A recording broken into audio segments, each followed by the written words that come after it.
Do you know that Westpac, I think it was last year, came out and said in 10 years' time we will have let go of 30% of our workforce?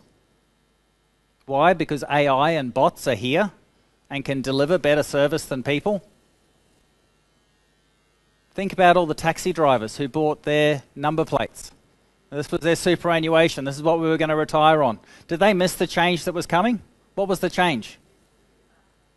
Two guys stuck on a cold street in Eastern Europe, couldn't find a taxi, and they came up with the idea and said, wow, wouldn't it be great if we could push a button on our phone and someone in a private car would stop and take us to where we wanted to go? So change is always happening. One of the things I caution you about is it's easy to come up with excuses to say we're too busy, like a blowfly in a bottle, to step out and say, well, what's happening out there and how does it impact us? How do we build a world-class, very efficient organisation? Yes?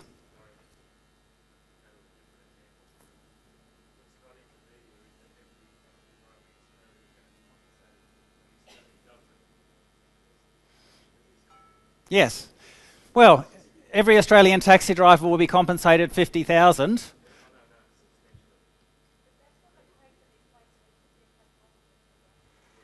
So let's not get into a debate. One of the things just to be aware of is change is happening, and it's very easy to be in denial to say it's okay, but you don't fight a tidal wave, do you? When you see it coming, what do? You run. And if there's, what's the other thing you can do? You can go and get your goddamn surfboard. There are some tidal waves coming that allow us huge opportunity here in Australia. How close are we in terms of proximity to Asia and the ability to tap into those marketplaces as well? So there are some tidal waves out there that will result in some businesses being wiped out. Extinction is the natural way of things, but there's others yet to even be thought of. And that's why innovation is important. As you become a leader, you understand that it's not about you, it's 100% about your team. And the focus now shifts in terms of developing others. Putting the time and effort in to really develop your team.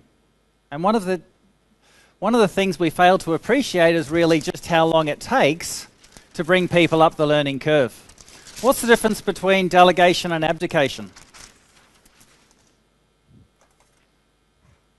I see this all the time. Managers will say to me, well, I tried that, Jeremy, and it didn't work.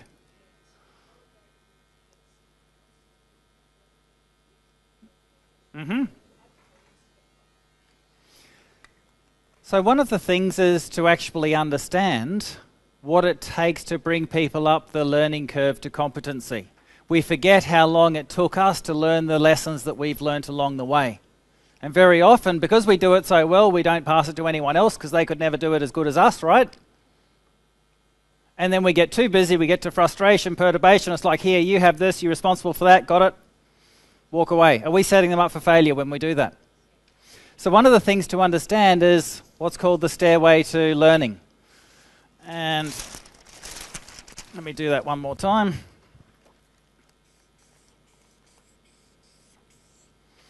And the easiest way to explain this is to think back to when you learnt to drive a car.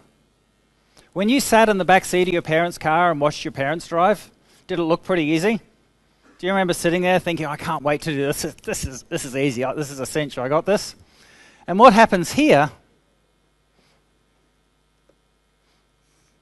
is we're at a stage of unconscious incompetence. We're incompetent, but we don't actually realize it. Then that day comes. For most people, it's when they get their learners and mum or dad says, all right, jump behind the wheel. You're ready to go. For me, it was when my friend's mother went out, left her car at home. We were both homesick, and he's like, let's take the car for a drive. And I'm like, yeah. Suddenly we go from unconscious incompetence to conscious incompetent. We got the car out of the driveway. We got it out the back of the suburb. We were doing a turn round a power pole and scraped it right down the side. To which my friend said, don't worry, when we get home we'll mix up some salt water. We'll put it on the scratch so it'll rust and she'll think it's been there for a while.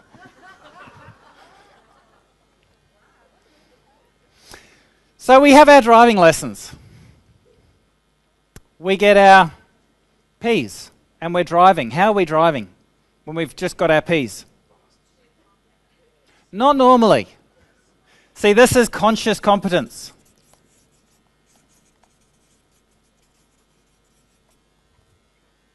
Clutch in, check the mirror, indicate, brake. We have to think quite, takes a lot of focused mental power to be able to do that. Where do we go 3 months later? We drive from one side of Sydney to the other without even knowing how we got there, probably while talking on the phone and smoking cigarettes, as young people do.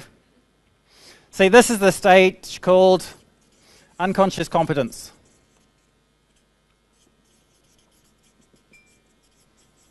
This is where bad habits creep in. They taught me the 10 to 2 driving style, but I can do it with one finger now. Look at me. So, to get people from here to here, what's our strategy to do so? And I wanted to share with you a simple strategy. Sometimes we can go a little bit more quickly with this. You see, to get from here to here, we start with I do, you watch. Next step up is I do, you assist. Have you seen in the manual learners cars run by the driving instructors, they've got a separate set of pedals?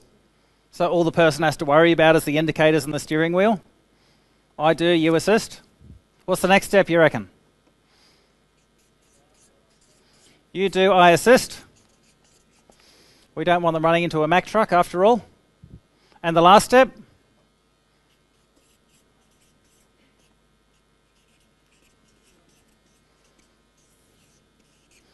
You do, I inspect. Because what normally happens here, people think they've got a better way. They start coming up with bad habits. So our goal is to get people up this curve as quickly as possible. How do we get people up that curve as quickly as possible?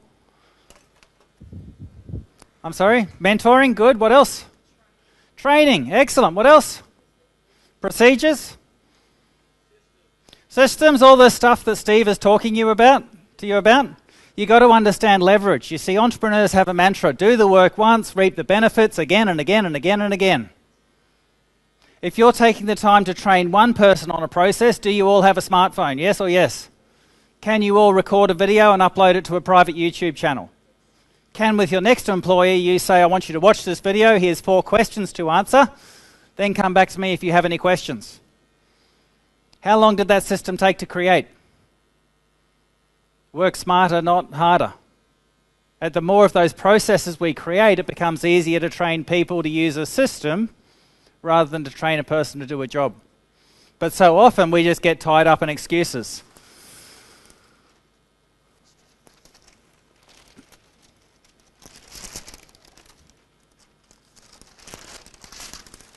Very easy to come up with excuses.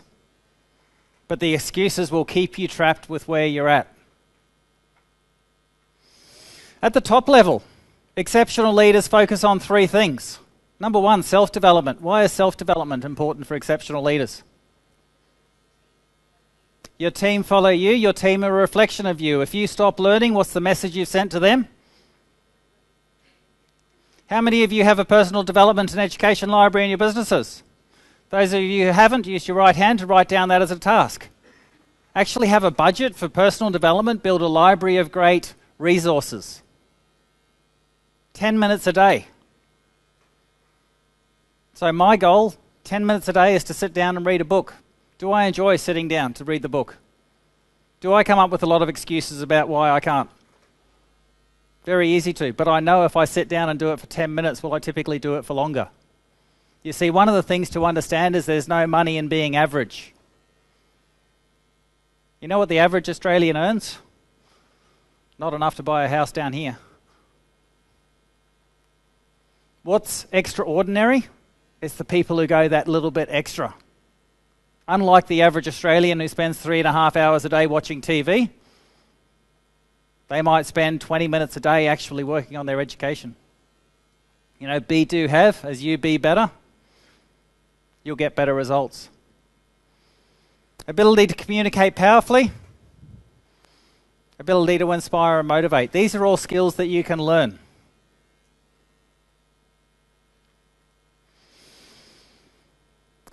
So one of the things, take you back to my corporate days. When I was in charge of the company, we went from 4% growth to 20% growth to 40% growth. And I got a phone call from the US one day, and they said, well, we've just given you a new international sales manager because you're obviously part of an emerging economy. You're growing at 40%, Jeremy. So your new international sales manager will be out next month to have a chat with you.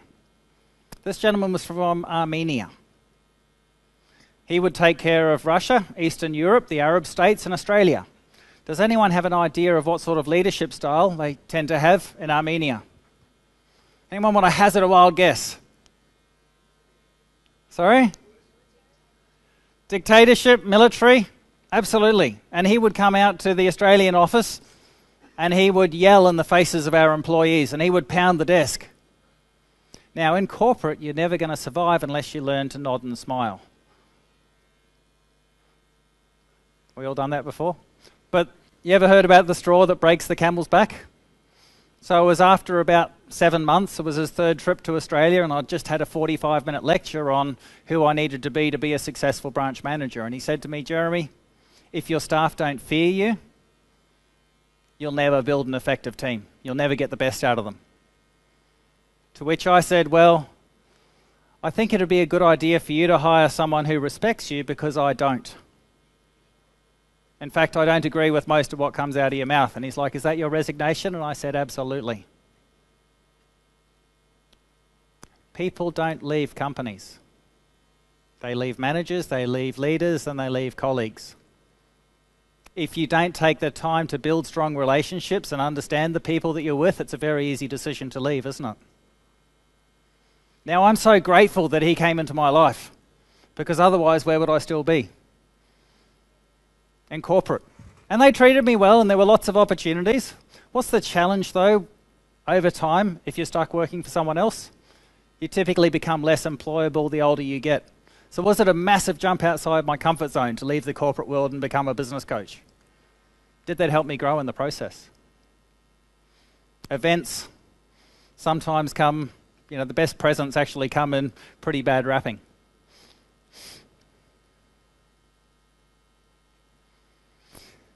Hamig Bear Study Consulting did a study of over 3,800 executives. What they found is that the most effective leaders are emotionally intelligent. So what's emotional intelligence? There's actually 4 different EI competencies. And the first one of these is self-management, self-regulation. Has anyone heard of the marshmallow study? Back in the 80s, they did a study of children, and they put children in a room and put one marshmallow in front of them and said, if you can wait 10 minutes, we'll give you a second marshmallow and you can eat both of them. And one of the interesting things they found was that 10 years later, those children who could understand delayed gratification were the ones who were significantly more successful than the others. So ability to regulate your own behavior,